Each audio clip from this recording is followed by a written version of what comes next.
Hello, everyone. Thanks for joining us for today's webinar, Boosting Adult Learner Enrollment at Community Colleges, Strategies for Enrollment Marketing Success. Before we begin, I just want to do a quick audio check to make sure we can hear and that the closed captioning is properly working. So if a few people could just raise your hand and use that feature to let me know that the audio is coming through loud and clear, I'd really appreciate it. And then let us know in the chat if you have any other assistance that you need while troubleshooting, and one of my team members would be happy to help. All right, I see hands raised, so that's awesome. Everyone can hear my audio, and I'll just go ahead and get started. So thank you for joining us today. And a few starting details, a couple of housekeeping items to cover before I dive into the presentation. So today's webinar will last about 45 minutes and saving the last 15 for a Q&A. So to submit a question, you can do so at any time. So please use the Zoom control panel's Q&A feature to send a question directly to me and my colleagues who are managing the Q&A. And so we will answer as many questions as time allows at the end of the webinar. Some of those questions may get answered in real time if they are short and simple, so keep an eye out. And so we've also opened the Zoom chat room feature. And so feel free to share ideas and interact with attendees. Definitely want to make this conversational. So just make sure that you are having your share settings to be set to all attendees and presenters. And so this webinar is also being recorded and will be shared along with today's session deck. So via email next week. So just keep your eye out on that, and happy to follow up with any other questions that may pop up. And finally, please help us help you by filling out the quick post-webinar survey that you will receive at the end of this webinar. So your comments and ratings are really helpful and appreciated, because that also helps influence the next topic discussion points for future webinars. And you'll receive that follow-up notification encouraging you to submit the survey shortly after we conclude today's session.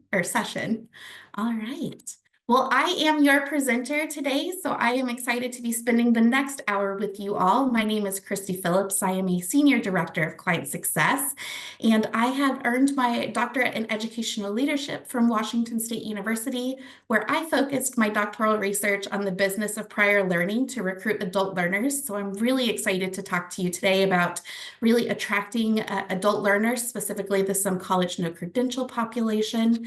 And so during our time together, we are going to talk about that adult learner, some college no credential population, give some quick overviews and stats that have been produced recently within this last year, talking about identifying and engaging adult learners, and then really diving into building and engaging your adult learner audience, talking about different platforms and tools to really authentically build and engage with that audience.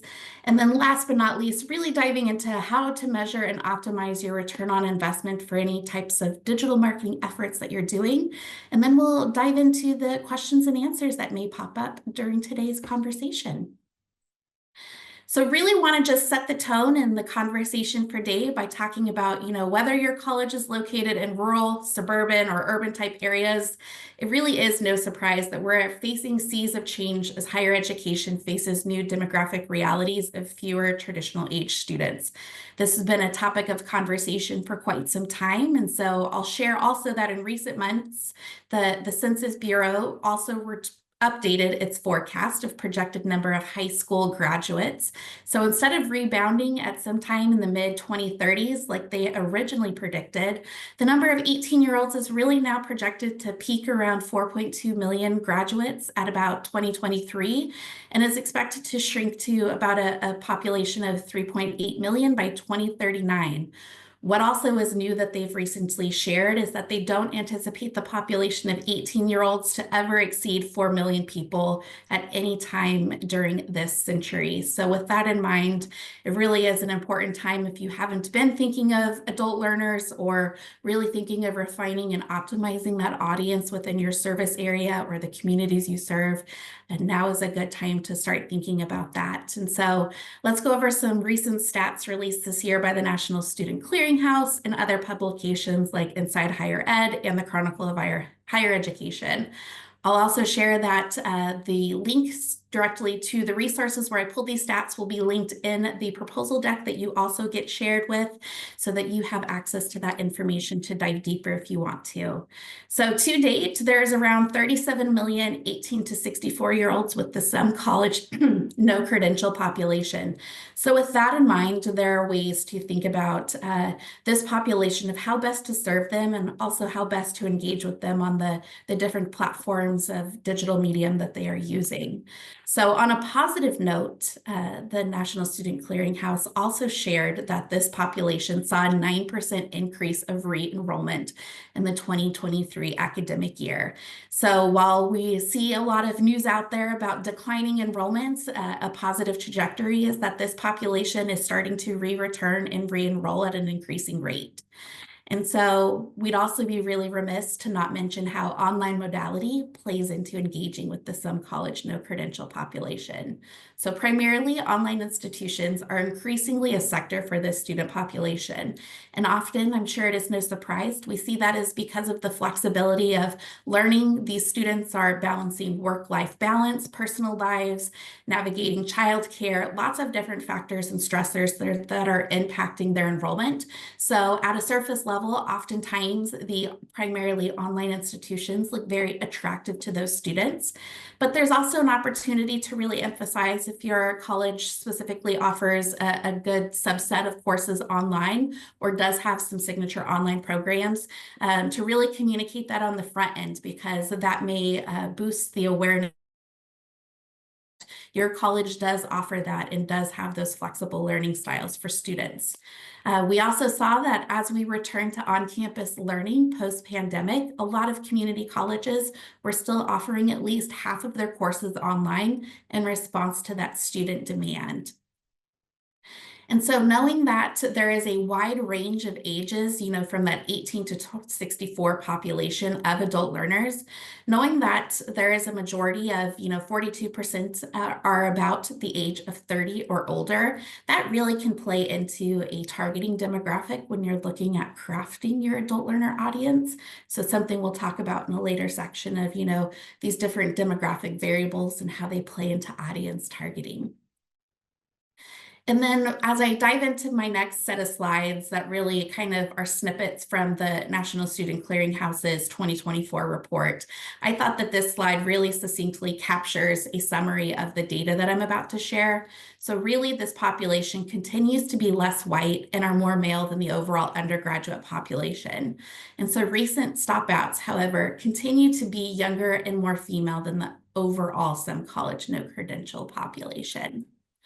And so this slide really talks about the racial composition. And what I really want to just highlight here quickly is talking about how, while the population itself has remained relatively stable, there are some notable differences compared to the current undergraduate enrollment population. So you'll see that ethno-racial minorities are overrepresented in the some college no credential population, especially as you're thinking of, the different types of initiatives or service programs your campus may offer. If your college is a Hispanic Serving Institute and HSI designation, thinking about this overrepresentation is definitely something to really think about your messaging strategy. So for example, when you look at this, the July 2022, Hispanic students made up about almost 25% of the some college no credential population, but they only comprised just about 21% of the overall undergraduates during the 22-23 academic year. So that really can help think about ways that you can boost awareness and familiarity through different messaging strategies. And so this graph also talks about how recent stopouts are younger and more likely to be female than the existing some college no credential population. That really is no surprise, as we know that life itself is one of the biggest competitors against enrolling at community college. There is a lot of things that may disrupt a student's experience. And so keeping that in mind when you're thinking about your student population is also really critical. And then, when we're thinking about the dropout rates of students stalling and stopping out, there really is an important note here that primarily primarily associate degree granting baccalaureates, that's always a tongue twister, and public two-year institution types accounted for more than 2/3 of the Some College No Credential students, and these were the only ones to actually see stop-outs decline within the last several years. So overall, while this population has increased to about 2.9%, you can see that there is a positive indicator specifically in the two-year space that there has been less stop outs. And lastly, I'll round out my data sharing slides talking about just giving a visual representation specifically with this. At a glance, you can see that blue section on my screen really is talking about and represents the associate degrees. So across all different types of race and ethnicity, associate degrees shows that this is the credential type that continues to be the primary designation for the Some College No Credential re-enrollees. And so as we wrap up this section of really talking about, kind of the state of the state and the, overall factors of the Some College No Credential population, here are some of the key benefits about really why you should be really dialing in your strategies and focusing on this population. At a state level, they really can accelerate the workforce development to make state economies more competitive.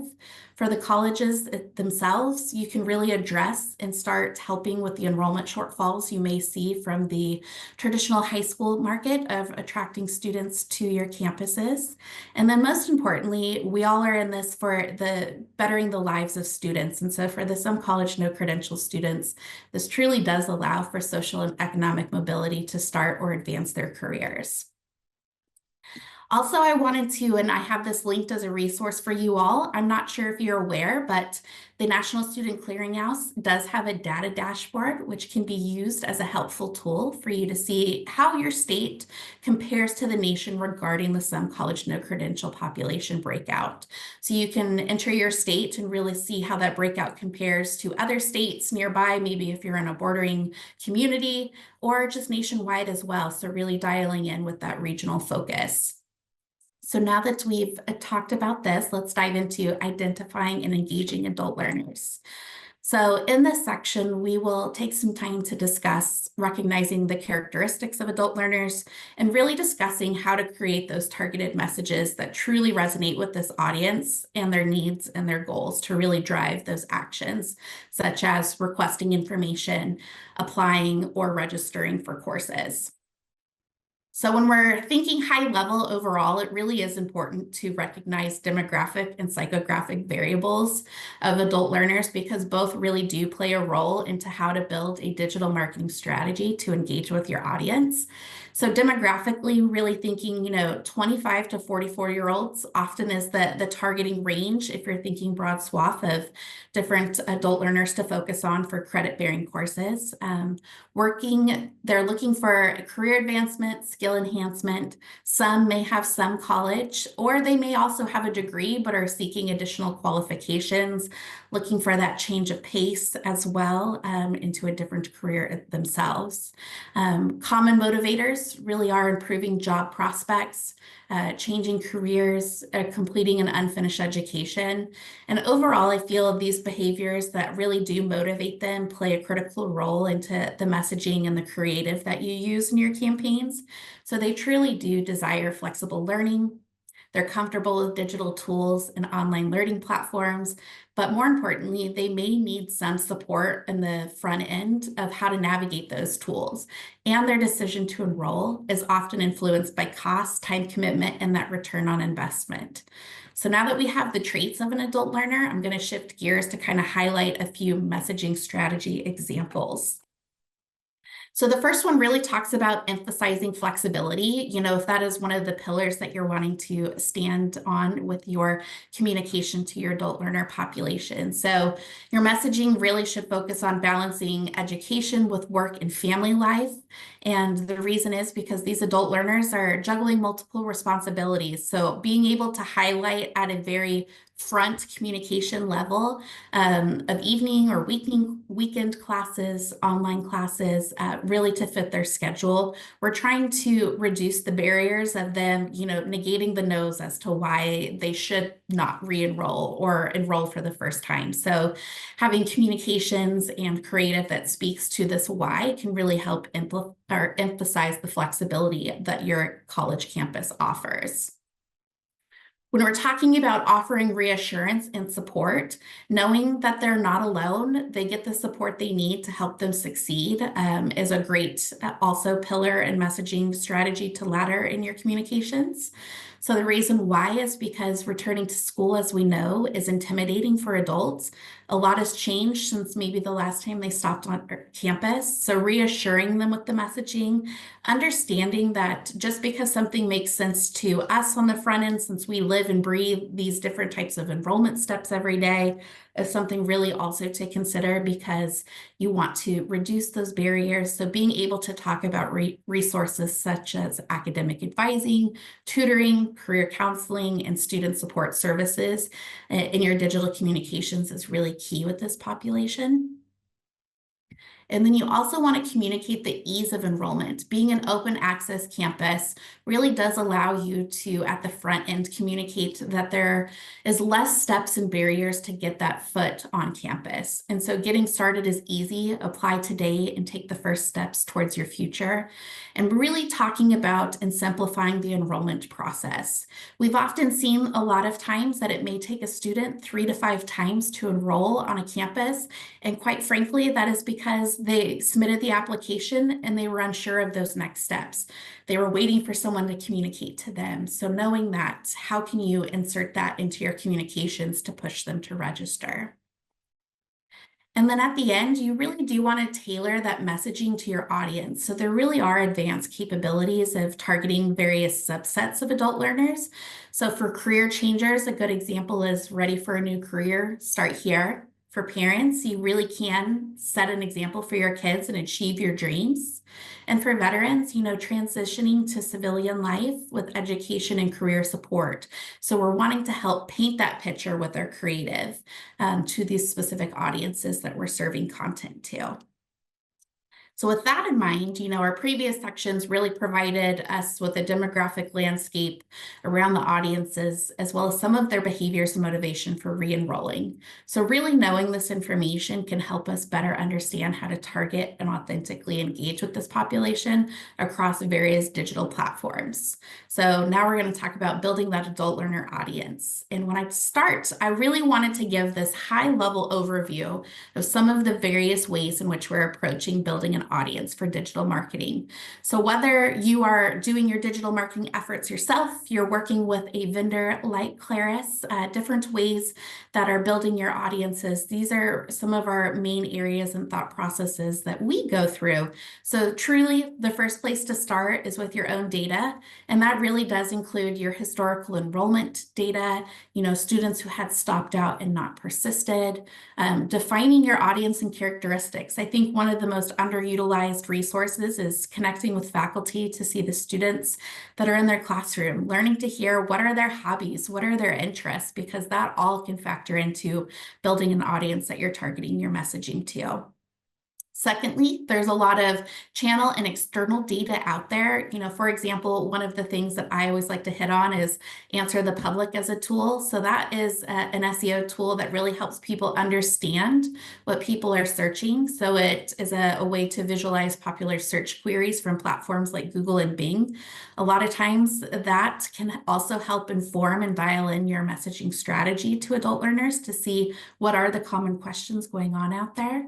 And then lastly, there's partner data. So a lot of times this can be building audiences within a demand side platform like Simplify.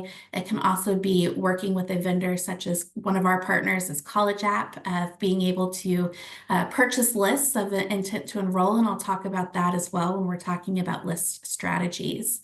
So now that we've seen kind of at the high level the various audiences that we can target, I'm going to dive into how lists play a role in engaging with that adult learner population. So I found this to be a really powerful statistic in the National Student Clearinghouse's 2024 report, because I think that it truly speaks to the value of engaging your stop out population. So from the various campaigns and research projects that we've had the privilege of running with the colleges that we partner with, we found that it really does take roughly about 3 years for a student to re-return. You know, they had that disruption in life. They've got to get things in order before they can re-enroll. So that really has been about the average sweet spot that we've seen that a student then considers and re-enrolls on campus. So knowing that well over half of the Some College No Credential re-enrollees return to the same school, there really is a power behind looking at your historical enrollment data. Oftentimes we ask a college to kind of think of the last 3 to 5 years of stop outs. Using that to really curate and prioritize a list to engage with can be very powerful. But also another way to build a list is by making list purchases. So one of the ways that we've helped colleges curate and purchase lists is through partners and friends at College App. And so I wanted to highlight some of their information as well. And so they launched in 2019 and partner with more than 200 colleges and universities, really with the power of predictive analytics that are focused on the future intent to enroll. So that really can allow for an efficient adult student recruitment strategy, specifically because a lot of times we've got limited time and resources to create ads, we've got limited budget. So being able to really hit on that intent to enroll can really help dive into being able to have a strong marketing strategy. So being able to, you're not getting just a list of prospects, but more importantly, you're curating a list of adult learners with that intent to enroll. They've expressed interest in one way or another that they are interested in attending a post-secondary experience. One of the things that I want to highlight here is that you can also build out your audience on other factors such as institutional preference. So if they're already wanting to seek working and enrolling at a community and technical college, but also program interest. And so on the screen, you can also see that you can target specifically that Some College No Credential program or population. And then also if you've got a grant for a specific program that you need to do some digital marketing efforts for, or you're declining enrollment in certain areas, you can dial in your strategy based off of different areas of interest as well. And I'm going to round out talking about list purchasing and the power of ones that have that predictability of intent to enroll, but also more importantly, talking about these reporting metrics that they shared, because I feel that this is a very strong performance indication of the ability of finding your right audience at your right time for digital marketing campaigns. You already know that they have expressed interest in attending college. They have that intent to enroll. You can dial in based off of audience types of specific programs. And so it really allows you to be targeted with your digital reach and messaging. And that often speaks in the ROI of the digital reporting against other standard industry benchmarks. So collectively, we know that there is a growing emphasis with the way in which colleges can be more personalized. And we also know that regardless of student age, they are expecting more of that personalized experience. You can customize anything these days, and so they are not expecting that stopgap of having messaging about education not being personalized.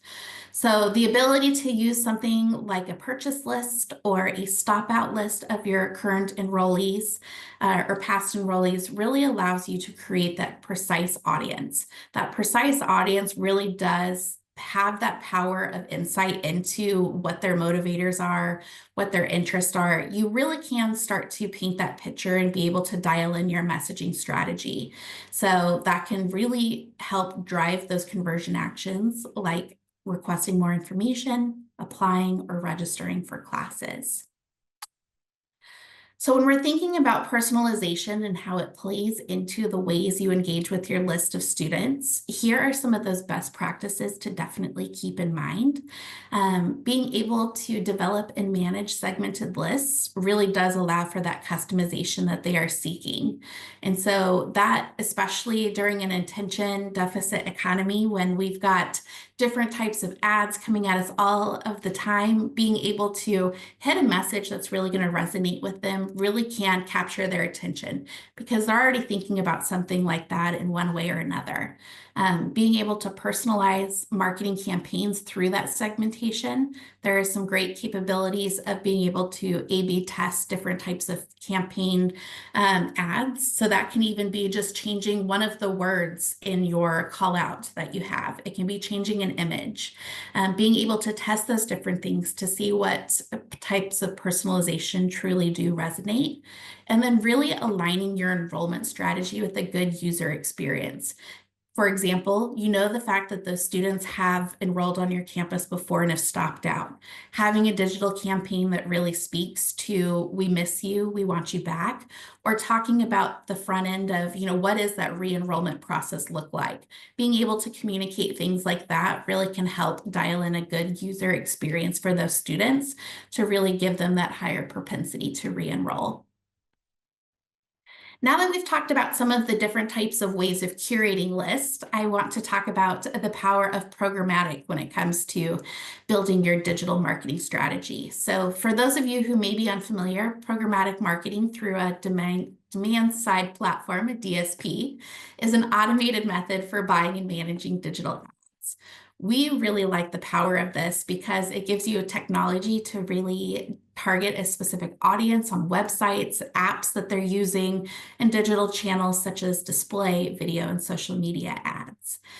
Display really does allow you the broadest access to your audience. So with real-time bidding, your ads can display on the apps and different platforms that they are engaging with. So it allows you to target various lifestyle categories such as sports, pets, food, drinks. That's where it really comes into play when I mentioned earlier about the asking your faculty, what are the hobbies? What are the interests of their students? Because all of those different types of demographic variables can play into crafting an audience with programmatic advertising.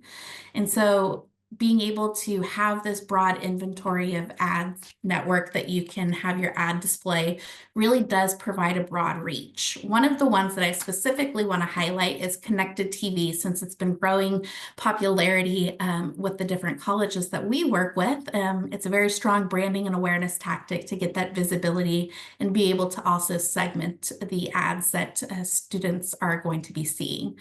So it is a tactic that really does play a growing popularity, primarily because consumers are cutting the cords of smart in favor of those smart TVs. So whether you are running the app specifically on your TV itself, being able to have video ads that are marketing and engaging this tactic allows for that advanced audience targeting. So you can layer in those demographic variables.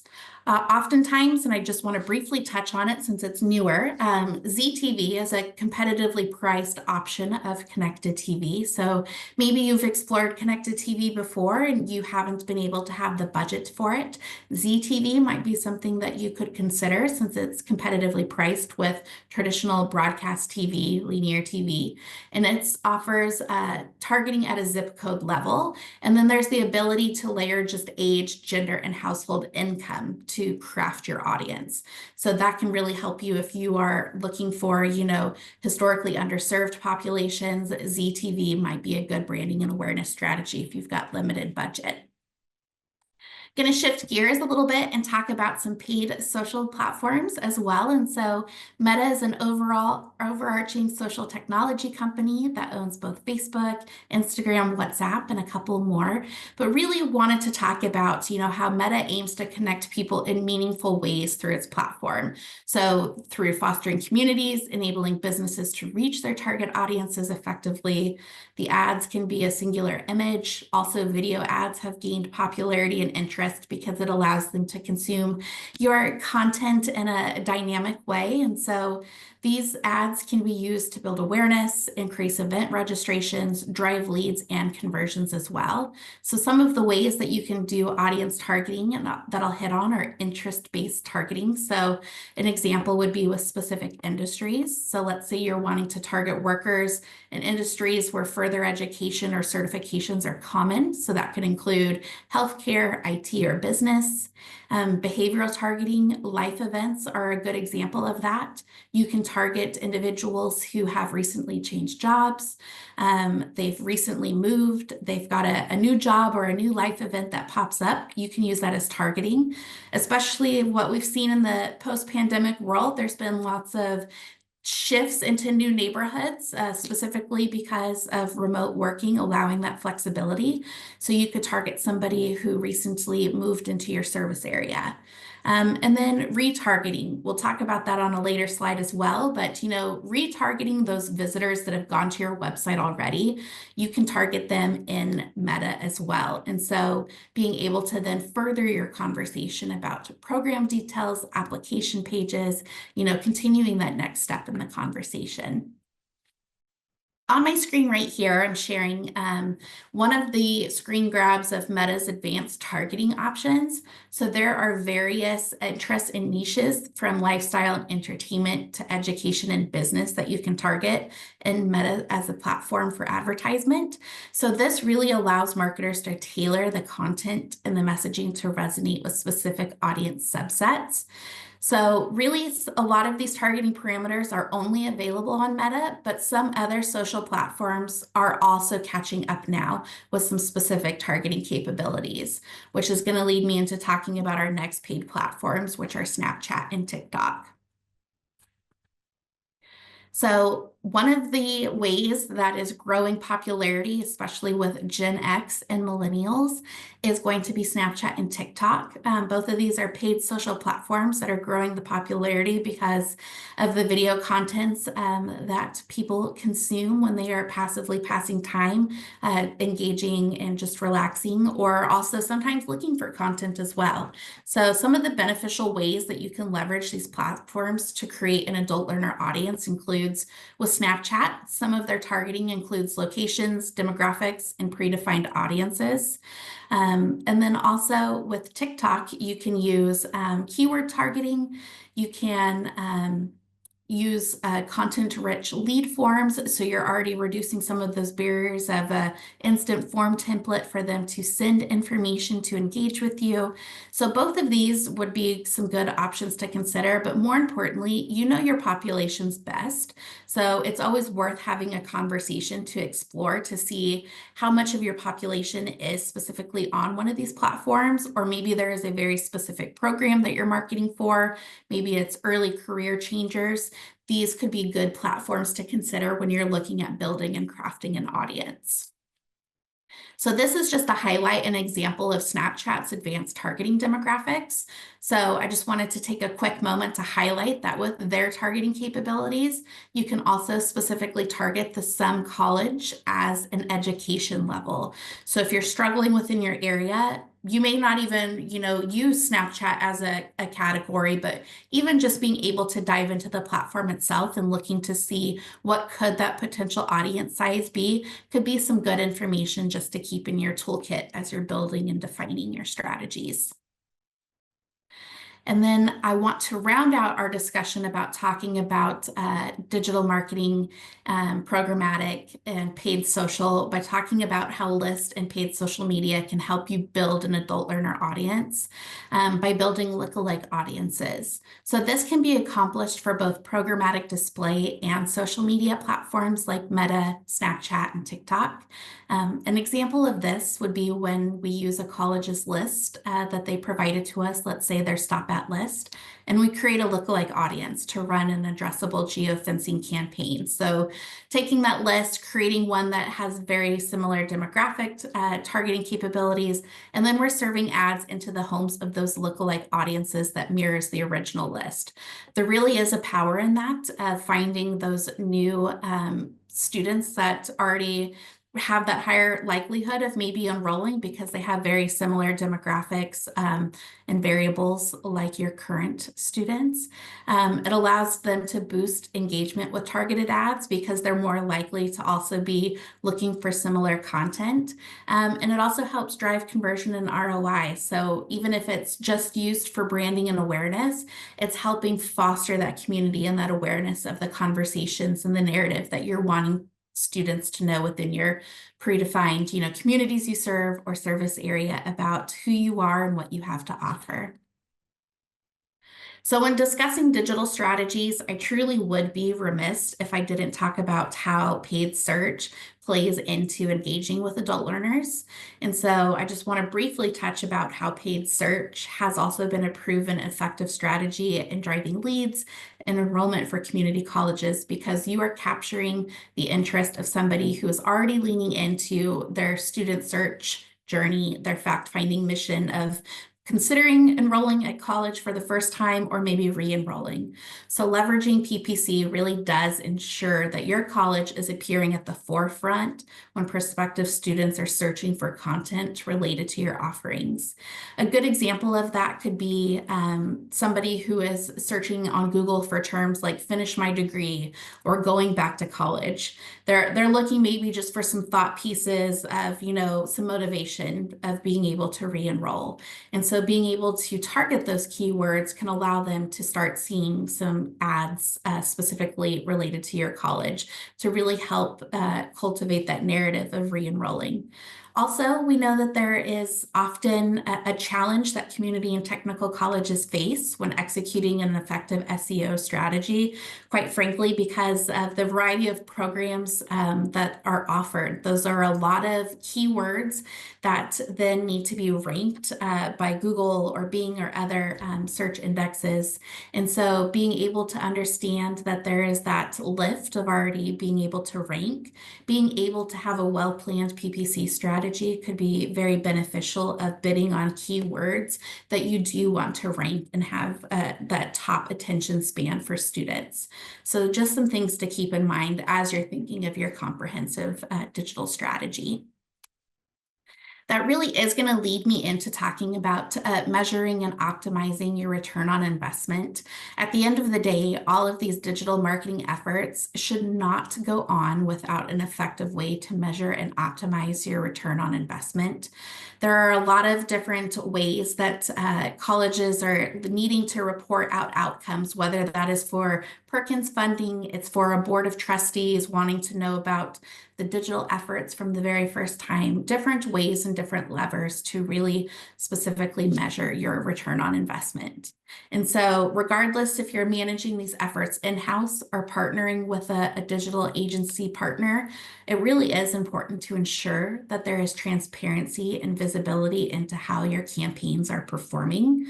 So really doing so ensures that you are targeting the right audience on the right platforms and delivering the right message. So being able to have a reporting dashboard or setting up your Google Analytics on your website itself really allows for live and comprehensive campaign dashboarding. You can set specific KPIs on your different platforms. So what is that action that you're wanting to drive them to? Is it to website traffic and visiting? Is it specifically a lead form? Is it a registration push for current students? Lots of different ways. There's also channel-specific benchmarking. So across the various platforms themselves, a lot of times we're seeing there's a growing popularity of having education as a vertical of benchmarking. Something that we provide at CLARUS is an internal dashboard of benchmarking, specifically for knowing the number of campaigns that we are running.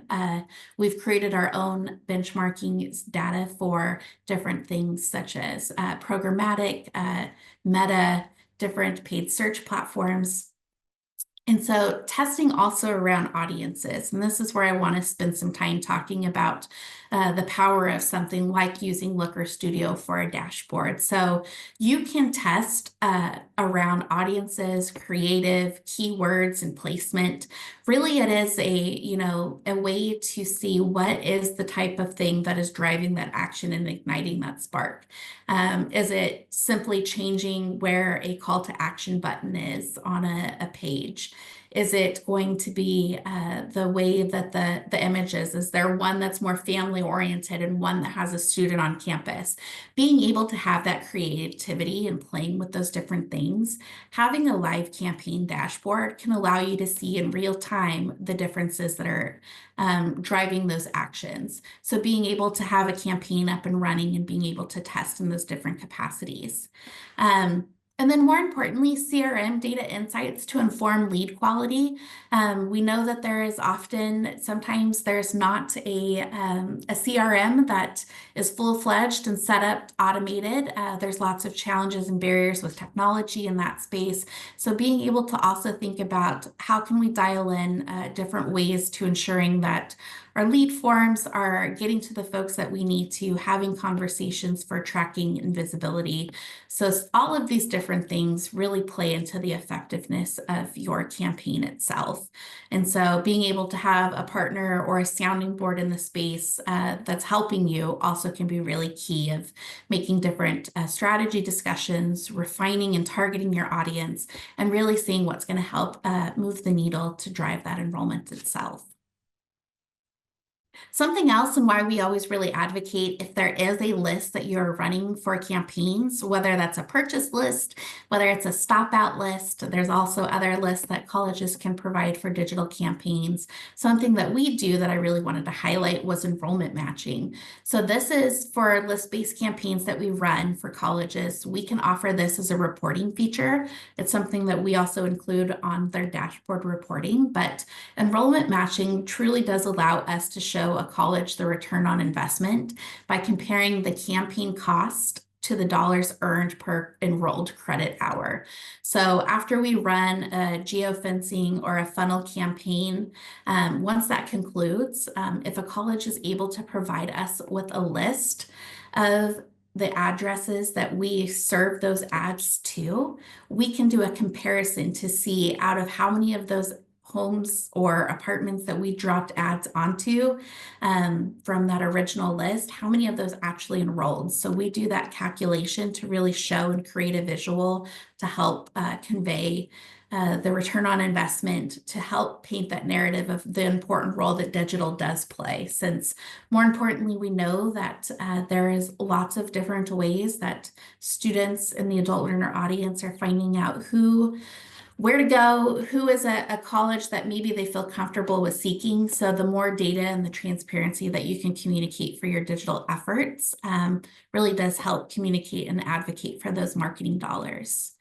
And so with that, I am going to turn it over to questions. And so we got 5 extra minutes of questions too, if there are questions that have popped up. So I know that this concludes the presentation session of the webinar, but as a friendly reminder, I want to submit, if you want to submit a question, please use the Zoom control panel's Q&A feature.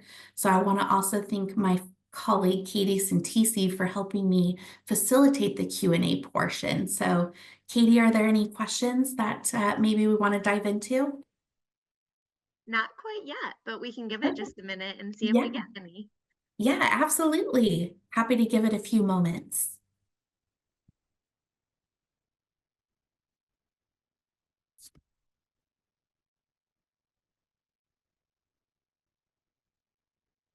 And if there's any type of topic that I briefly touched on, if there's something you want me to go back and spend a little bit more time on, I am happy to do that as well.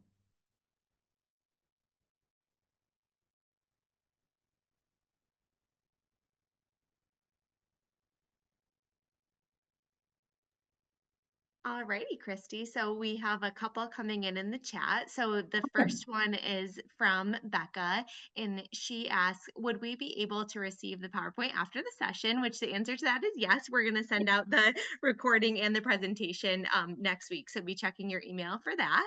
And then the next one is from Jill. So she asks, do you have any insights into times of year that adults prefer to start? Do they like more frequent start dates or follow more traditional schedules?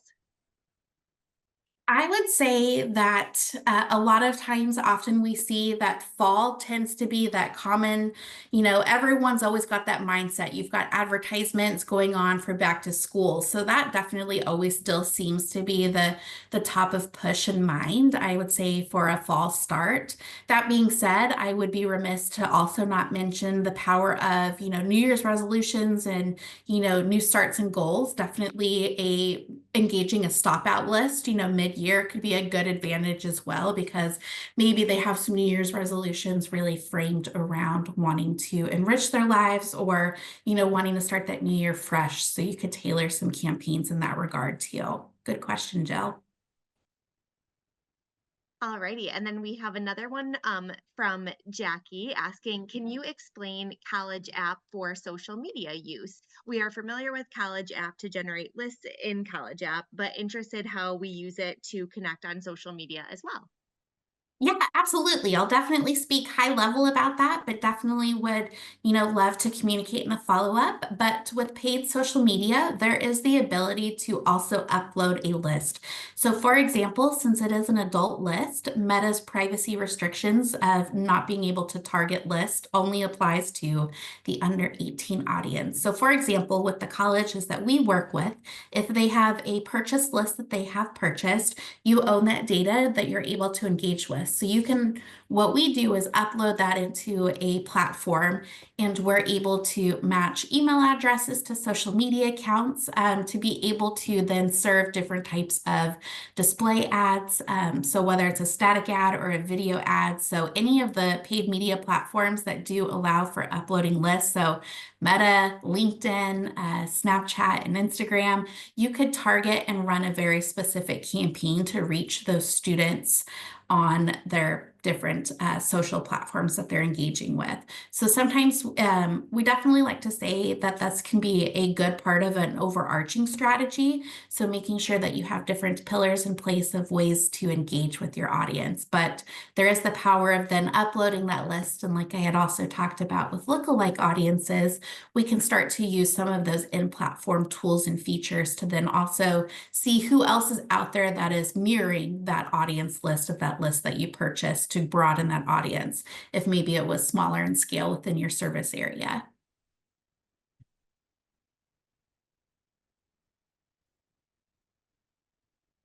Awesome questions so far. That is it for right now, but we'll give it another minute in case that prompted any other questions from anyone else. Yeah, of course.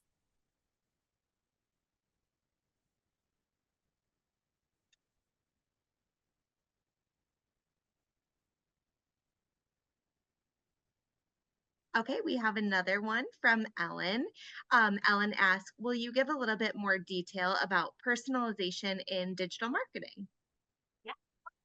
So personalization in digital marketing, I think, really starts out with asking, who is that audience? If it is a list of students who had stopped out, for example, wanting to communicate and acknowledge the fact that they have been on your campus before is a very key point of personalization. So instead of having a very general campaign that says apply today, you can have we miss you campaign, for example, that really hits on talking about how you acknowledge the fact that they've been on campus. As somebody is scrolling through different content on their phone, and if they have an ad that pops up that says, we miss you, or we want you back, that can catch their attention. That's something that they're not expecting. So it helps disrupt it. So being able to have your creative, so the various ads that you're running, really hit on that audience. You can also then carry that through to the landing page that you're wanting that student to then go on. So instead of just having it be a request for information page, for example, with a stop out, you would really specifically want to hit on, what are those steps to re-register for classes? So if your college has different policies to where maybe if they just hadn't enrolled for 2 terms, or that's been a 3-year window, if those look different, based off of what the list is, we want to reduce the barriers of getting them to not take an action. So being able to really streamline to see comprehensively what the process is going to be. So the power of with lists and audiences is if you're looking to target based off of different interests and programs, you can tailor that communication and that digital advertisement based off of what you know of that audience. We do have a great blog on our website that also talks about, different AI tools that can help you create different ad sets and creative needs as well, especially knowing that there's limited time in the day and resources to either A/B test or do different creative ad sets. There's some cool tools out there that can really help you create those too. Awesome. And we do have another couple of questions. Uh, Great. we have one that says, speak to a college's stop out list. Would the email addresses that the college have be accurate after 3 years? Yeah, so that really does have a good question and something that definitely wanting to address. So with stop outs, oftentimes we are using the physical mailing address, so that directory level information that doesn't require any PII. With that address, we then our kind of, foundational digital strategy we would recommend would be digital display ads, so that power of programmatic advertising delivering specifically into that addressable home, that address itself.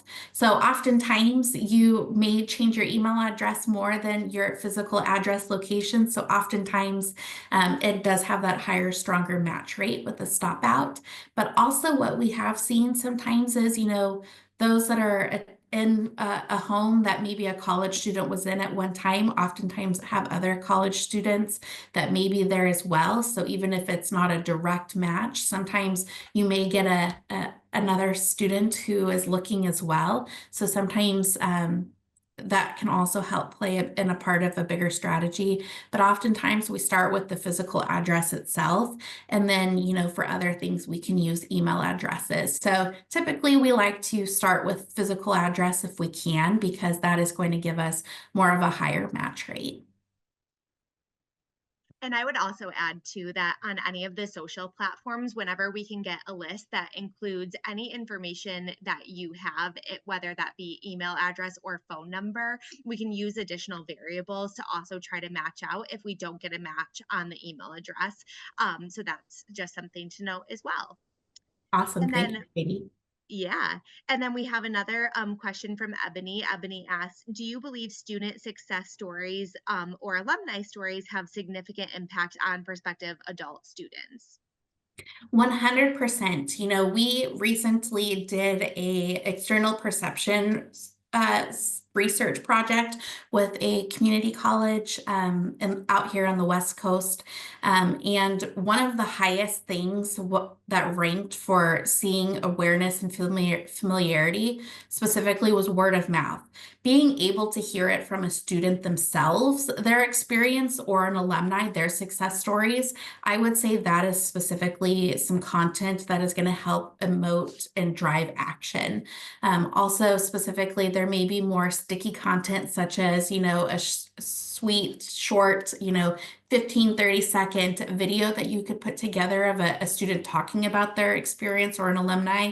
That type of content can also help paint a stronger picture of the level of support. It's giving the examples of the proof points of the student success support that the college offers, but hearing it from a student themselves really helps boost that trust, because it's a student saying it versus the college saying it. It's less self-serving in the sense.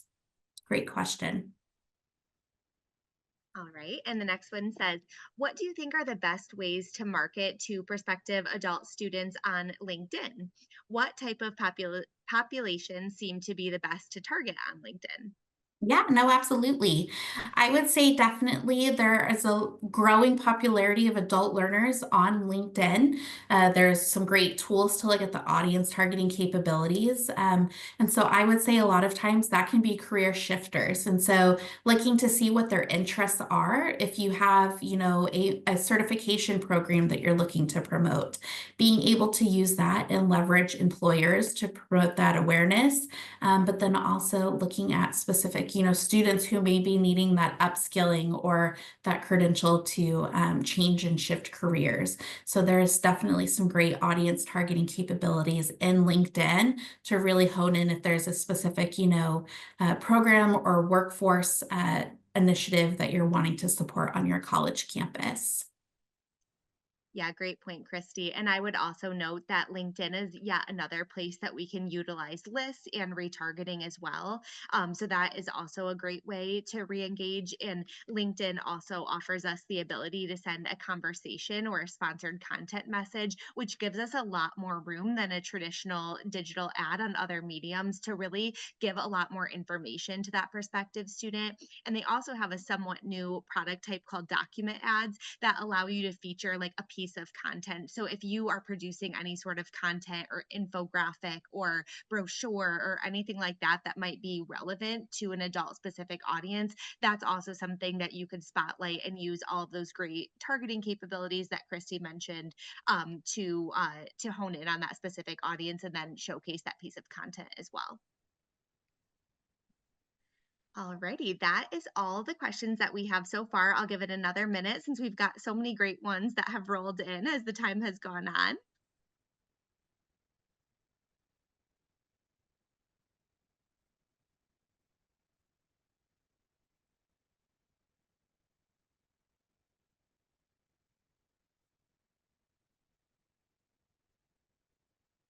Okay. I don't see any others, so I think we're all set to wrap up. Yeah, well, thanks, Katie. So as we wrap up that Q&A, a quick friendly reminder, please don't forget to fill out our post-webinar survey. It takes less than 3 minutes to complete and is incredibly helpful to our teams. So as we're always looking to improve, but more importantly, also diving deeper into different things and that are of interest to you and can really help support your conversation. I know that my wheels are already turning based off of just these questions that we've got today of different ways that we can loop in strategists and subject matter expertise, of different ways to really communicate and follow up with more additional resources of blogs and webinar content as well. So thanks for joining us today, and we look forward to seeing you again at another CLARUS webinar. Thank you all.